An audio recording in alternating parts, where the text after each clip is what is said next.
उसको अपने ऊपर। प्रोक्रेस्टिनेशन को तोड़ने का एक ही तरीका है, सबसे छोटे लेवल पे ले जा करके उस गोल को तोड़ दो। यानी वो गोल बहुत बड़ा है, उसको ब्रेक डाउन करो, उसके सबसे पहले स्टेप पे आ जाओ कि उसको अचीव करने का सबसे पहला स्टेप क्या है। जैसे गाड़ी चलाना सीखना है, उसका सबसे पहला स्टेप क्या है। अगर घर में कोई नहीं है सिखाने वाला या सिखाने वाली, तो बाहर जा करके जो गाड़ी का ड्राइविंग स्कूल है उधर जा करके पैसे दे दो। अब फंस गए ना, तो फंसा दो अपने आप को। दिमाग ये लगाओ कि अपने आप को कैसे फंसाया जाए। जब हम फंस जाते हैं ना, तो फिर हमको वो काम करना ही पड़ता है। Then there is no looking back. जब तक आप सोच रहे हो तब तक सोच रहे हो, उसको बोलते हैं पैरालिसिस ऑफ एनालिसिस, कि आप सोचते चले जा रहे हो अपने माइंड में, मैं ये करूंगा, वो करूंगा, वो करूंगा, वो करूंगा, और प्रोक्रेस्टिनेट हो रहा है, वो चीज टलती चली जा रही है। तो उसको छोटे से छोटे लेवल पे ब्रेक डाउन करके उसको कर दो, दैट इज नंबर 1। और जैसे ही करना शुरू करते हो, कोशिश करो कि उसको जब तक कि आप सही से नहीं कर लेते हो, उसको छोड़ना नहीं है, तो आपकी लेजीनेस भी खत्म हो जाएगी। कई लोगों को तो हमने देखा जो सप्ताह में कुछ भी नहीं करता, वो भी संडे को आराम कर रहा है।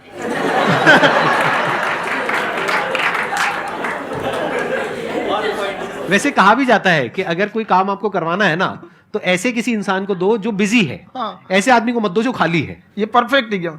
किसी को भी आप देखिएगा जिसको आप कहते हैं कि मतलब थोड़ा ठीक ठाक आप समझते हैं कि नहीं ये बहुत आगे निकल, वो एक काम को खत्म करने के बाद कभी आराम नहीं करेगा। एक काम खत्म हुआ उसको लगेगा हाँ एक खत्म हो गया, अब दूसरा करना चाहिए। और वही जिसको देखिएगा एक खत्म हो गया और आराम करना चाहिए, कभी नहीं, लाइफ में आखिरी सांस तक। सर यहाँ पे सब हिंदी में पूछते हैं, इंग्लिश में पूछते हैं, मैं भोजपुरी में पूछूं? जौन भाषा ठीक लगे तोने में पूछ दो। हाँ सर।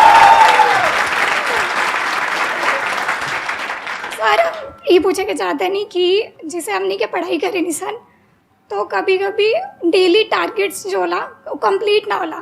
अगर टारगेट्स कंप्लीट भी होला तो फिर ऐसा इरिटेशन या फिर वो एंजाइटी या फिर कि और करना है या फिर अभी नहीं हुआ, वो चीज़ हमेशा रहेला। तो वो कम कैसे करल जाए?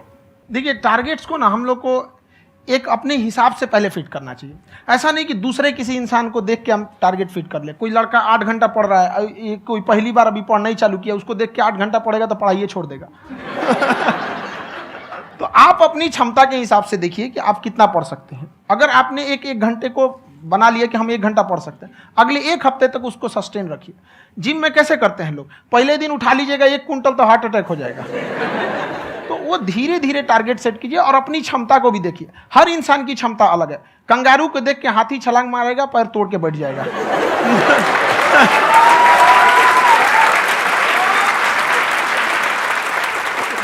अब संदीप सर का मोटिवेशन देख के इसका मतलब क्या कि ट्रेन के आगे खड़ा हो जाएंगे, ढकेल देंगे तुमको। हालांकि ऐसा कर देते हैं, लेकिन ऐसा करिएगा लोग नहीं, क्षमता पता होना चाहिए। आपके अंदर एंजाइटी हो रही है कि मैंने कर तो लिया है। आप ये नहीं कह रहे कि मैंने कुछ भी नहीं किया है फिर मेरे को एंजाइटी हो रही है। आप ये कह रहे हो मैंने काफी कुछ कर लिया है फिर भी एंजाइटी हो रही है कि कहीं कुछ छूट तो नहीं गया है। तो बेसिकली आपको ये देखना है कि अगर आपके अंदर ये एंजाइटी हो रही है, that means you are a very good student. आप एक अच्छे स्टूडेंट हो। क्यों? क्योंकि बहुत सारे स्टूडेंट्स तो ऐसे हैं उनको पढ़ने के नाम से एंजाइटी होती है। तो आपको एंजाइटी हो रही है कि मैंने पढ़ लिया। दिन में मानो 8 घंटे का आपने टारगेट सेट किया और 6 घंटे पढ़ लिया, या मान लो 8 घंटे भी पढ़ लिया, फिर भी एंजाइटी हो रही है कि मैंने 10 घंटे नहीं पढ़ा। तो ये तो अच्छी क्वालिटी है ना, ये तो एक ब्रिलियंट स्टूडेंट की क्वालिटी है। क्योंकि एंजाइटी उसी को होती है जो केयर करता है, जिसको परवाह है, उसी की तो एंजाइटी होती है। जैसे माँ को अपने बच्चे की, जैसे एक माँ को अपने बच्चे के, जैसे एक माँ को अपने बच्चे को लेकर के एंजाइटी होती है। हंस लो मजाक उड़ा लो मेरा। कोई बात नहीं, एडिट कर देंगे इसको हम। हाँ।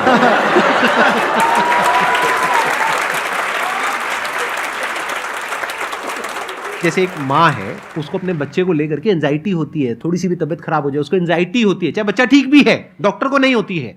क्यों? क्योंकि माँ को उस बच्चे से प्यार है। तो दैट मीन्स कि आप अपनी पढ़ाई को लेकर के सीरियस हो, इस वजह से आपके अंदर एंजाइटी हो रही है, विच इज नॉर्मल। जहां पर प्यार मोहब्बत होती है वहां पर थोड़ी बहुत एंजाइटी तो होती ही है ना।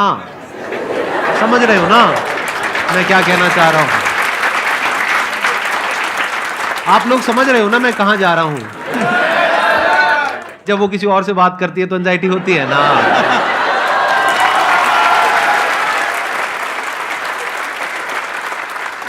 सर आपकी स्टोरी हमने सुनी थी, तो एक टाइम आया था जब आप गंगा किनारे जाके बैठ गए थे। उस समय आपको कुछ समझ नहीं आ रहा था, तो उस समय मतलब आपने ये डिसीजन कैसे लिया कि अब आगे नहीं, यहाँ से वापस जाना है? रास्ता ही नहीं था। घर जाने के लिए एटलीस्ट 90 रुपए चाहिए थे, जेब में 40 रुपए थे। कैसे घर जाते हैं? और हम गंगा के किनारे चुपचाप बैठे बैठे हम कहें कि बहुत टेंशन हो गया, अब घर जाना चाहिए। रूम पे तो किराए के रूम पे ही आदमी सारे लोग रहते हैं।